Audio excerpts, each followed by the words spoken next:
Golf খেলতে যাবার জন্য ভোরে বের হয়েছিলেন এরশাদ। উদ্ভূত পরিস্থিতিতে দলের নেতাকর্মী এবং সাংবাদিকদের অনেকেই গত কয়েকদিন ধরে তার বাড়ির সামনে সার্বক্ষণিক থাকেন। এরশাদ তাদের জানিয়ে যান, দলের মন্ত্রীদের পদত্যাগপত্র দুপুর নাগাদ প্রধানমন্ত্রীর দপ্তরে পাঠিয়ে দেওয়া হবে। তবে এরশাদের বাড়ির চাইতে দলের মন্ত্রীদের বেশিরভাগের গন্তব্য ছিল গুলশানে রওশনের বাসায়। দুপুর 1টার দিকে যান আনিসুল ইসলাম মাহমুদ ও জিয়াউদ্দিন বাবলু, এরপর সালমা ইসলাম ও মজিবুল হক চুন্নু। তবে এই খবর দলের অন্য নেতারা জানতেন না। এমনি ম্যাডাম ফোন করছিল দেখা করার জন্য।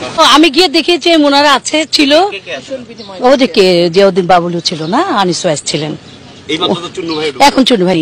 মহাসচিব রুহুল আমিন হাওলাদার ও এরশাদের ছোট ভাই জিএম কাদের এই দুই মন্ত্রী ছাড়া বাকি 5 মন্ত্রী ঘণ্টাখানেক বৈঠক করেন।